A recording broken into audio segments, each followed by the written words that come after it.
Hi guys, now let's discuss digestive system 2.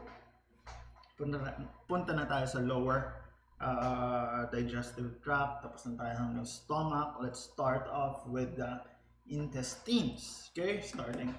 First is the small intestines. Small intestines is of course a tubular organ divided into uh, three segments: duodenum, jejunum, and ileum. As typical small intestine, makikita natin siya ay may mga layers, as we have here is the duodenum. Okay? So, na-appreciate natin na meron siyang tunica mucosa, tunica submucosa, tunica muscularis, and the tunica adventitia, the loose connective tissue, along with some segments sa may makikitaan tayo na fibrous tissue. So that is the tunica adventitia. Okay? So, tunica mucosa, makikita natin of course dyan is its lining epithelium, some glands. You can actually see some crypts of Lieberkühn. As you can see here, these are the crypts of Lieberkühn, which opens up to the lumen, which is interspersed with villi. Okay? Now, yung tunica mucosa, dyan pa rin natin makikita si lamina propria at saka si muscularis mucosae. We have the lamina propria here. Those material, those tissue within the villi, the villus, is the lamina propria. That is the lamina propria. Sometimes we can actually appreciate, such as this one, a lacteal. Okay? Pero mas maganda natin, makikita natin siya lalo sa jejunum. Pero tingnan natin. Let's follow up on this. Yep, it's still a lacteal. Meron siyang mga endothelium. One endothelium, another endothelium, and that is a space. Okay? Makikita siya sa tunica mucosa. However, the muscularis mucosae in this region ay hindi ko gaano makita. Tingnan natin siya doon sa jejunum, pero pinakamakitang-kita siya sa esophagus. Diba? Now, let's move on here in the submucosa. So, this is the highlight of the duodenum. Meron tayong makikitang mga glands. So, these are the submucosal glands, also known as the Brunner's glands. Okay? So, the whole extent of the duodenum contains these glands. Diba? Halos lahat. Yung buong circumference ng duodenum ay merong submucosal glands. Then we have the tunica muscularis, which is composed of two layers, an outer longitudinal and an inner circular layer. Ma-appreciate natin yan kung titingnan natin siya on HPO, as you can see. So, yung inner circular ay merong spindle-shaped cells, whereas yung nasa outer region ay bilog-bilog yung kanyang cells kasi yung spindle naputol sa gitna, so makikita natin bilog. Diba? So, that is the duodenum. Puntan tayo sa jejunum. In the jejunum, makikita natin ang mahabang mga villi. Kasi nga, again, function niya is for absorption. Okay? So, we can actually see some lacteals here and the lamina propria. Hanap lang yun.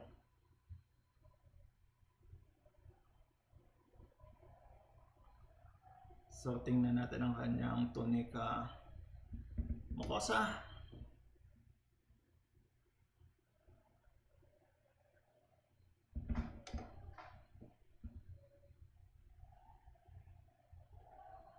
Okay. We have here a lactile. This is the lamina propria. This is its lining epithelium. As you can see, it is columnar. Then may nakikita tayong mga goblet cells. That is also another goblet cell. Kumpara habang mapapansin nyo, habang nagpababa ng alimentary tract, mas dumadami yung mga goblet cell. Okay, tingnan natin ang kanyang submucosa. Submucosa ni jejunum. Napapansin nyo, wala tayong nakikita ang mga submucosal glands or konting-konti lang, unlike that of the duodenum. Here, sa kanyang tunica mucosa, babalik ko sa tunica mucosa, kitang-kita na mahaba ang kanyang crypts of liber cone. Okay? Then, punta tayo sa kanyang tunica muscularis. I hope na-appreciate nyo yung color change, yung color difference. This is made up of loose connective tissue. This one is made up of muscular tissue, smooth muscle tissue. As you can see, again, inner circular and outer longitudinal. Tingnan nga natin kung may natira pang adventitia. Yung outermost layer is already an adventitia.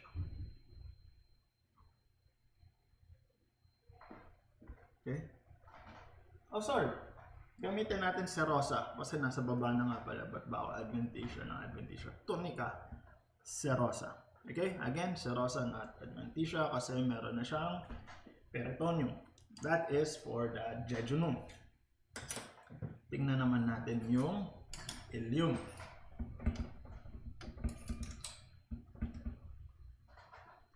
In the ileum, we can see, again, identify muna natin yung mga layers. Yung kanyang mga tunics. Dito na lang tayo sa... Medyo makapal na yung kanyang tunica serosa. Madaming loose connective tissue. This is tunica serosa. Okay? So you can see, may mga blood vessels pa nga, nakakasama siya. Then we have the tunica muscularis, the two layers. Tingnan nga natin kung ganun para ng kanyang arrangement. Kung siya ay merong inner circular at saka outer longitudinal.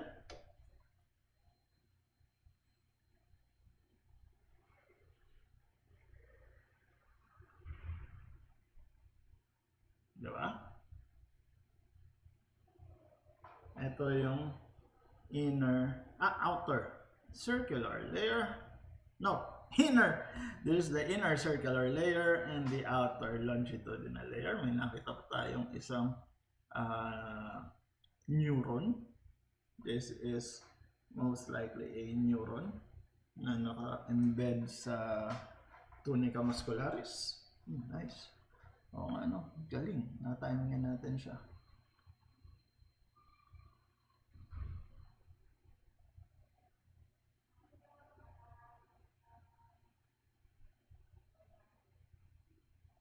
Then, tingnan natin ang kanyang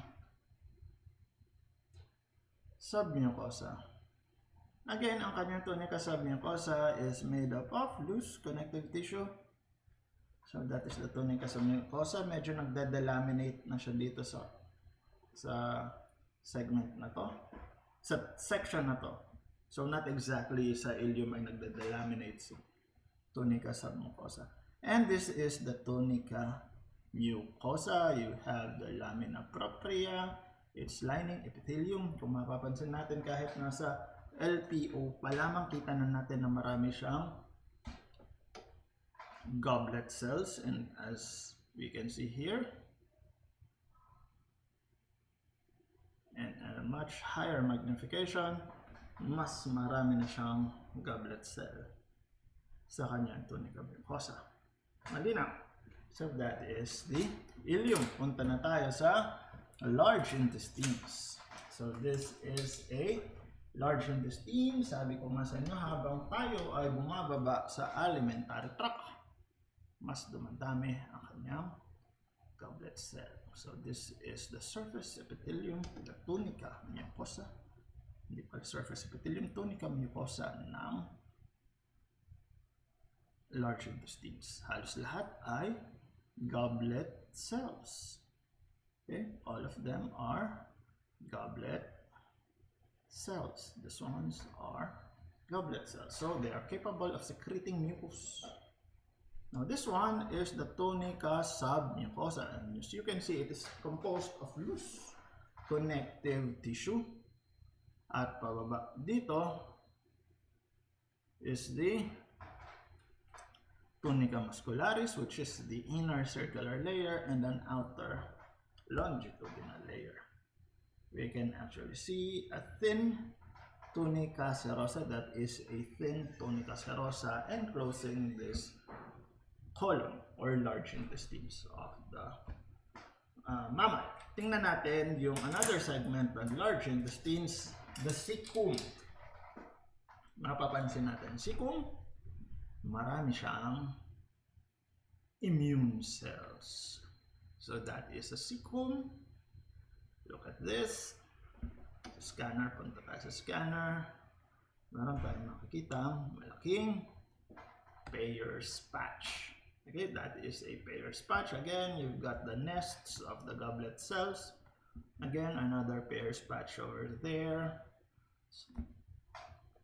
Some of the immune tissue, immune cells are actually found in the mucosa. Some are found in the submucosa, such as this one. In Peyer's patches, usually nakakita siya sa submucosa, such as that one. Meron lamang tayo nakitang mga lymphatic nodules na nasa mucosa. Okay? So that is the cecum. Okay? Dito, na-appreciate ko, ngayon ko lang nakita. Hindi ko agad napakita sa inyo kanina yung sa iba, pero yung kanina, there. See the salient color change from this to this. This is pinkish because this is made up of smooth muscle tissue. But yon. Can you see this? These are smooth muscle tissue. Yan ay muscularis mucosae. Okay? Tunica mucosa pa rin yan with goblet cells. Muscularis mucosae, after that, that is already the tunica submucosa. Okay? That is the cecum. From the large intestines, dadalhin ang feces papunta sa rectum, which is the temporary storage of feces.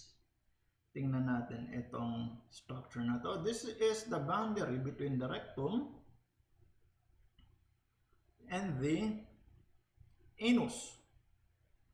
This is known as the anorectal junction or the recto-anal junction. Ito, magandang section. As you can see, kung siya ay rectum, marami pa tayo doon na makikita ang mga goblet cells, and ang kanyang lining epithelium ay siya ay isang tubular organs. It is a gut. So, ma-appreciate natin ang kanyang lining epithelium ay columnar.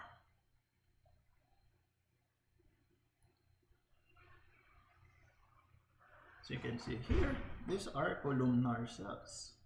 But as we progress to the left of this slide, nag-iiba na siya into a stratified squamous epithelium. Okay? So that is already the region of the anus. Okay? That is now the region of the anus. So papunta na siya sa skin. Part ng skin or skin-like structures na siya. So wala na dyang absorption na nangyayari, ang dumadaan na lamang dyan is yung feces. Actually here, tingnan nyo itong dulo, meron na tayong nakikitang stratum corneum. Diba? Siya ay keratinized na.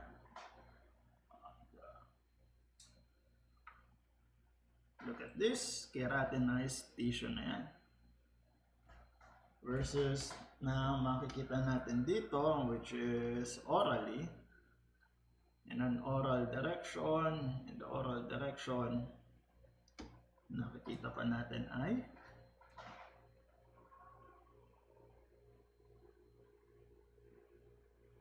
columnar epithelium, then stratified squamous epithelium. Okay, nice. Moving on now to the avian avian digestive tract. Okay, so as we all know, iba ang tsura ng kanyang buccal cavity. Didiscuss natin siya sa lecture. Punta na lang tayo sa histology muna niya. Esophagus halos ganun pa rin naman ang kanyang function. So, but yung kanyang structure may kakaiba, which is specific for chickens.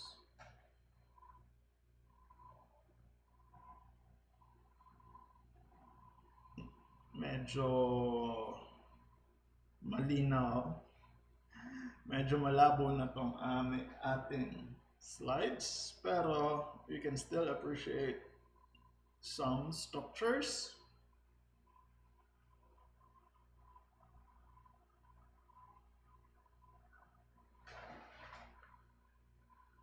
Kung siya ay isang esophagus, what to expect na makita na tunica mucosa, lining epithelium niya, is a stratified squamous epithelium. So that is a stratified squamous epithelium. Okay? Directly beneath it is its lamina propria, which we could see a lot of mucosal glands, mucus glands sa lamina propria ni esophagus. That's why it is lighter in color. It's made up of mucus glands, because that does not sting. Okay? Then as we see it deeper, ito naman ay mga tunica muscularis, and its adventitia. Okay? Punta tayo sa crop, which is technically, it is still part of the esophagus.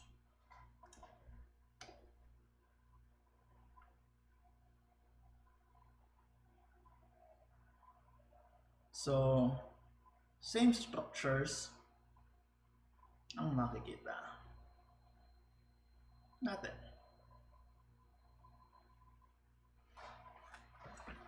This is the lining epithelium, which is still a stratified squamous epithelium, the submucosa, and the tunica muscularis. Okay? Sa mga nag-aalaga ng manok, itong crop, siya yung tinatawag na butchi. Okay? Pero, sa mga kumakain ng manok, yung butchi daw is yung next segment na ating didiscuss, which is the proventriculus. This is now the proventriculus, which is the glandular stomach of the chickens, the avians. As you can see here, it is glandular. Nakikita nyo itong mga glands na yan, these glands. Okay, so that is a part of their tunica mucosa. We have the hindi siya sumusunod.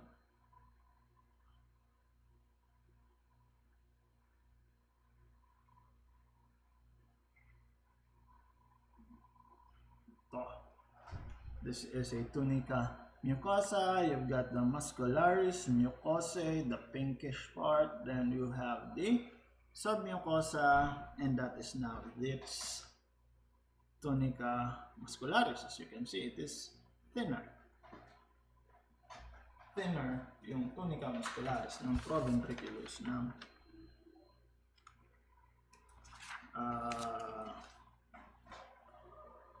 chickens. Tingnan natin yung mga proventricular glands. So it's still it's eating this, it's an enzymatic digestion, so we can actually see the same structures, the same chief and parietal cells. So we can actually appreciate the chief cells, which is the cells with lighter color, and those that have darker cytoplasm are the the parietal cells secreting the hydrochloric acid. Diba? So that is found in the proventriculus. Next segment is the ventriculus of chicken, or the gizzard. And the gizzard, na-appreciate natin na makapal ang kanyang tunica muscularis. This is the grinding stomach, the mechanical grinder of the feeds na kinakain ng stomach. So, na kinakain ng chickens. So, as you can see here, makapal ang kanyang tunica muscularis. And the isthmus, yung pagitan ng proventriculus at saka ng ventriculus, manipis pa, kita pa natin yung mga papilla, which resembles the pits of the stomach of mammals. As you can see here, may nakikita tayong mga pits, papilla ng lining epithelium ng ventriculus. But as we progress orally, ibig sabihin pababa ng kanyang GI tract, kumakapal na siya into this. That is the keratinoid layer.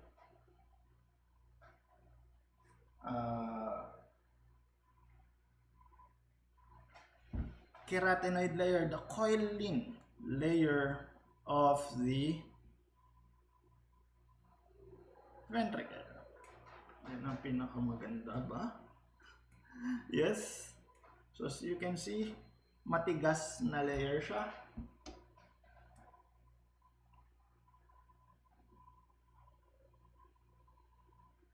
This one, yung layer na yan, ang keratinoid layer ni gizzard. Dito sa baba is again there, lining submucosal at saka muscular layer. Again, submucosal, and its muscular layer of the ventriculus. Okay? In the rectum of the chicken, cecum and rectum of chickens, halos wala naman difference na makikita. Same, maraming lymphoid tissue, maraming goblet cells.